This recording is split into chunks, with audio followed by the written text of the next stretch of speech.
Apakah kalau kita masih kerja di perusahaan, saldo JHT kita bisa dicairkan? Jawabannya adalah bisa. Jadi tanpa kita harus resign dulu, tanpa kita harus keluar dari perusahaan dulu. Oke, silahkan simak video singkat ini ya.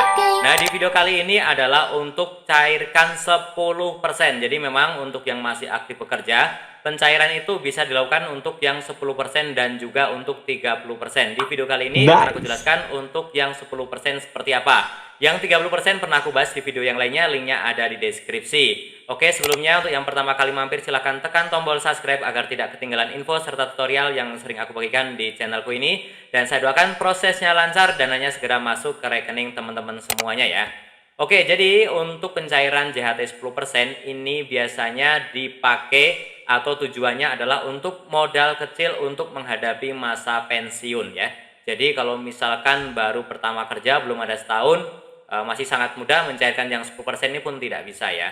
Oke, kemudian teman-teman kenapa baru bisa dicairkan sebagian setelah 10 tahun ya, karena memang tujuannya adalah untuk mempersiapkan usia pensiun dan juga biasanya karena biar saldonya itu ada gitu ya. Kalau saldonya mungkin baru 500.000 ya dicairkan 10% ya tentunya belum bisa ya.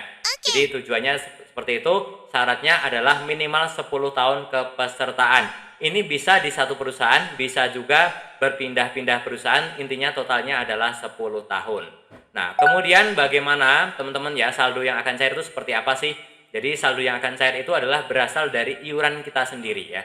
Ini untuk yang orang pribadi, untuk yang BPU. Tapi untuk yang kerja di perusahaan maka adalah iuran pekerja yang biasanya presentasinya kecil dan juga ditambah iuran yang dibayarkan perusahaan yang presentasinya lebih besar. Dan nanti yang cair bukan hanya iuran juga, tetapi ditambah dengan pengembangan. Jadi dana kita itu di BPJS dikembangkan, diinvestasikan, nah hasilnya kita juga akan kecipratan ya. Nah, bagaimana untuk syarat pencairan 10%? Teman-teman harus punya kartu peserta BPJS Ketenagakerjaan. Teman-teman bisa dapat dari mana? Teman-teman bisa minta ke HRD. HRD perusahaan wajib banget memberikan kartu peserta BPJS Ketenagakerjaannya ya. Dan juga KTP, kemudian juga NPWP. Kalau teman-teman nariknya nanti saldonya di atas 50 juta itu harus ada NPWP, ataupun juga peserta yang pernah mencairkan klaim sebagian sebelumnya itu juga harus ada NPWP. Nah teman-teman nanti juga ada surat keterangan aktif bekerja juga ya. Nah kemudian teman-teman ya, pencairannya yang offline teman-teman bisa datang langsung ke kantor cabang BPJS Tenaga Kerja terdekat. Misalkan KTP teman-teman di mana ya, misalkan di Surabaya, teman-teman kerja di Jakarta bisa mencairkan di Jakarta seperti itu ya, tidak harus kembali ke Surabaya dulu ya. Kemudian bawa dokumen asli dan juga nanti mengisi formulir di sana untuk klaim JHT-nya. Kemudian biasanya langsung akan ada proses wawancara dan verifikasi oleh petugas. Setelah itu kalau semuanya lengkap, semuanya oke, saldo JHT yang dicairkan akan ditransfer ke rekening kita. Tidak bisa cair ke rekening orang lain. Nah, bagaimana untuk pencairan online? Teman-teman bisa melakukan menggunakan website Lapak Asik. Nanti akan saya tunjukkan ya.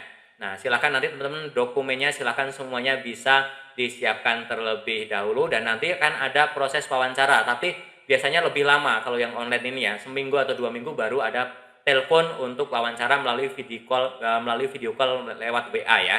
Nah, setelah itu nanti baru verifikasi dan menunggu saldonya ditransfer ya. Nah, caranya untuk Lapak Asik silakan buka komputer bisa, handphone bisa, ketikkan saja langsung Lapak Asik ya. Nah, tampilannya kurang lebih seperti ini ya. Nah, di sini teman-teman untuk pencairan 10% ya. Silahkan ini scroll lagi ke bawah ya. Nah, scroll ke bawah, di bawah ini ada saya setuju, silahkan centang, dan saya bukan robot juga centang. Kemudian klik berikutnya. Dan ini untuk yang online hanya bisa dilakukan di hari kerja dan juga jam kerja. Kalau hari libur ataupun malam hari tidak bisa. Tidak akan muncul yang bagian ini ya.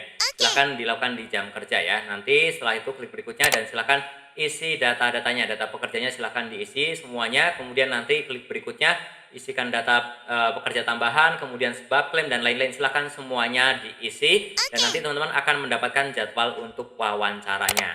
Nah, bagaimana untuk waktu pemrosesan? Nah, ini info dari BPJS seperti ini ya. Kalau saldo di bawah 10 juta, proses dapat selesai dalam waktu 1 hari kerja setelah berkas dinyatakan lengkap ya. Tapi memang dinyatakan lengkap ini kenyataannya mereka harus telepon juga konfirmasi ke perusahaan ya. Biasanya akhirnya jatuhnya ya 3 hari lah ya. Kemudian kalau saldo di atas 10 juta waktunya lebih lama lagi yaitu sekitar 5 hari kerja ya. Oke, caranya seperti itu. Saya doakan prosesnya lancar. Untuk yang masih bingung boleh langsung saja bertanya di kolom komentar. Dan tentunya masih banyak lagi info serta tutorial yang akan aku sharingkan di channelku ini. Jangan lupa tekan tombol subscribe, like, dan juga share. Sampai jumpa di videoku selanjutnya. Terima kasih.